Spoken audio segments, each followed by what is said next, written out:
welcome, ladies and gentlemen, boys and girls. It's time for another random commentary. Hello and good evening, folks. Tonight we've got a storm stomper for you. A few exhibition matches before the big tournament begins. Of course, as always, I am Bob Lundquist here with my partner, Jim Callahan. Jim, what kind of matches can we expect tonight? Oh, Bob, we got some strong contestants, but I think we're going to have some good ones, some close runner-ups, and some upsets. Great. I can't wait. Let's see who our first contestants are going to be. With this body, we got Goku Black versus Vegeta. So, rules of the match. They are fighting in random locations, and they are doing best 1 out of 1. So, first one wins. Let's get this first match started. And look at those characters. Alright, Bob, looks like we're going into the hyperbolic time chamber. Goku Black versus Vegeta. Now, we all know how this went down last time with Goku Black on top, but I think Vegeta might be able to pull it off. He's done some extra training on the offseason. Not to mention, I'd say Vegeta has the home field advantage, spending way more time in the hyperbolic time chamber than Goku Black has. And he gets hit down, half HP on his second bar of health. Vegeta's looking pretty good here at the health advantage. Misses the final flash. That would have been a big attack. Good thing Goku Black dodged it. He's going up for the sneak attack, hits it, and Vegeta manages to get in a sneaky combo. Sorry, Jim, I went to get a hot dog. When did Vegeta go Super Saiyan?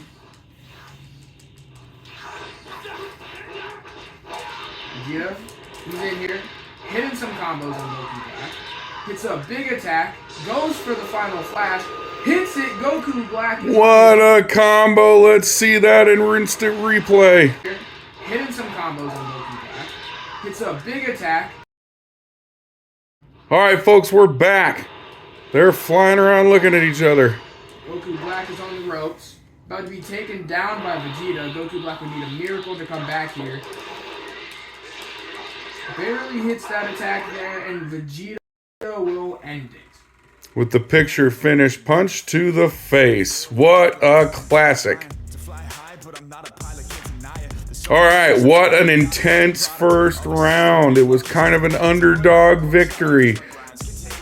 Jim, who do you think we got next? Oh no, we got some pretty powerful characters, but I think one of the next ones is going to be Super Saiyan 4 Vegeta. Ooh, I haven't seen him in years. In Gohan team. Now, we all know that Vegeta is strong, but Team Gohan made some upsets, especially during the Cell games. Problem is nobody disciplined that kid, and he has some outrage anger issues. Yes, he does, but this is Vegeta we're talking about with some pride. So let's see which one wins. Maybe he'll spank that kid into submission. Don't get too carried away now, Bob. I don't condone spanking, Jim. Vegeta coming in here with some combos, having more battle experience than the youngster, and is in a stronger fighting condition, considering he's trained and he's in Gohan's study. Is it just me, or is Gohan looking a little bit taller this year, Jim? He is looking a little bit taller. He had a significant height increase, but this is Saiyans we're talking about. That happens overnight. True. And from what I understand, when they go into their Super Saiyan 4 form, they do actually lose height. Is that correct, Jim? That is correct, Bob. We have Super Saiyan 4, we have Vegeta hitting a huge attack on Gohan. Gohan stalling out of it, trying to gather some energy. Deflects that attack from Vegeta, trying to get close, and connects it, but can't keep the follow-up. Now, for anybody else listening and watching, this is almost like watching two LR forms versus each other, if you're familiar with the card game. Gohan coming in here. Big Kamehameha. Hits another one, 2 in a row. Looks like he's been doing some training with Goku during the offseason, putting Vegeta on the ropes. And hits another one. This isn't looking so good for Vegeta. He is quite low against the youngster. Sorry, Jim, what happened? I was throwing away my hot dog wrapper. Well, Bob, if you must know, we had a huge upset with the youngster Gohan coming out on top, beating the prideful Prince of All Saiyans Vegeta in one of his best forms with his anger issues. Oh, man, I know he's been in 2 matches already, but there's no way he can do a third. He's probably off in the room crying. Let's check it out. Let's see who's coming up next. Alright, Bob, looks like what we have up next is Goldo versus Cell Jr. 2 shorties here, but let's see which one is better. Now, a lot of people second guess Guldo's ability. He's actually very fast with his time skip ability. He is, but we all know that he will easily be distracted by some biscuits. You always like bringing up that biscuit event, don't you? Yes, I do, Bob. Alright, Gildo's going in for the hit, but Cell Jr. uses a Kame Wave. Shout out to Goku there from Cell Jr., who now has the health advantage against Gildo. Gildo having more fighting experience, but Cell Jr. being the stronger one. Who do you think will come out on top? I don't know. I have to go for this crazy little Cell Jr. His dad is a ruthless foe. I've heard his dad Cell mercilessly fought Gohan, pushing him to his limits. And his son seems to have the same amount of erratic energy as some other contestants we have coming up in the matches. Looks like Cell Jr. is taunting Guldo there. Guldo striking a pose, which is a famous form of all of the members of the Elite Ginyu Force. Striking poses builds up their confidence during battle. Yes, it does, but Cell Jr. having the energy of a young child, while Gildo is more of an old grandpa that sits on the couch. Ooh, and it looks like Guldo just missed with a time attack there, and Cell Jr. counters with a Kame Wave. As you know, all of the Cell Juniors and Cells have most of the fighters' DNAs already in them. Yep, and with Cell Jr. being on the strength of that above Super Saiyan, I can say that Gildo is at a severe advantage. Don't you mean disadvantage, Jim? Jim? I just came back. It was told that I had said advantage. I drank 3 beers. It's not a good day. Oh, Jim. Whoa! Cell Jr. comes out with a flaming hot Kame Wave. Where did that come from? Nobody knows. He is quite a tricky kid, but they only have 46 seconds left.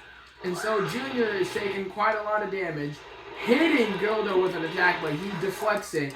Gildo is trying to pull out all the stops to try and win this one. He freezes Cell Jr., gets him on the attack. Now, so Junior's on the offensive, hitting him with Kame Wave, getting him down to basically no HP, and Gildo is going to run out of energy and be taken down by the youngster. Not a very strong finish, but a finish yet it is, and there he is taunting his opponent.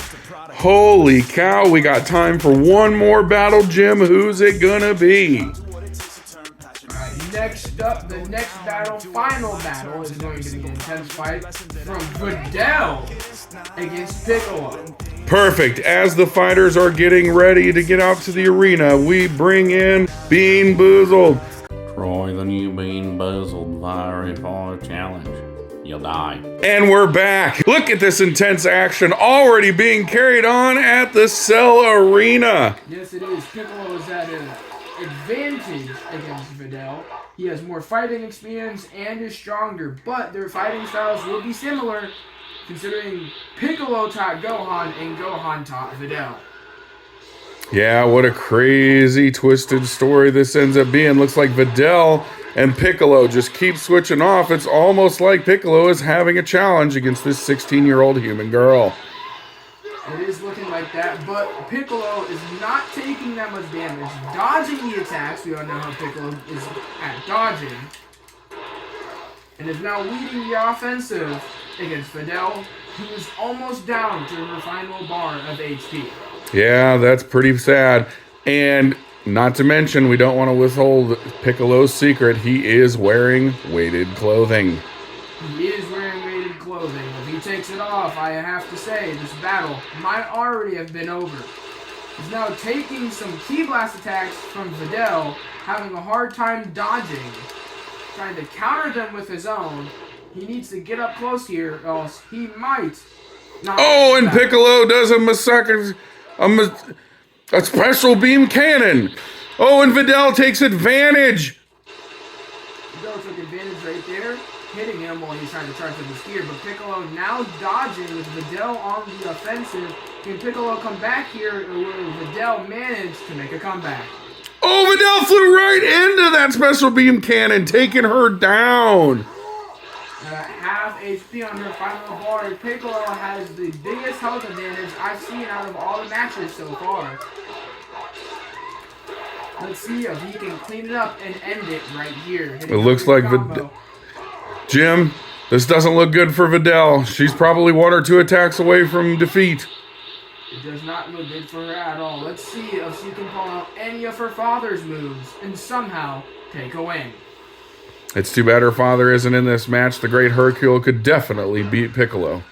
This is good. And Piccolo finishes with a big, super special beam cannon. And that ends the match. Look at that face. Proud of his win. Let's see that again.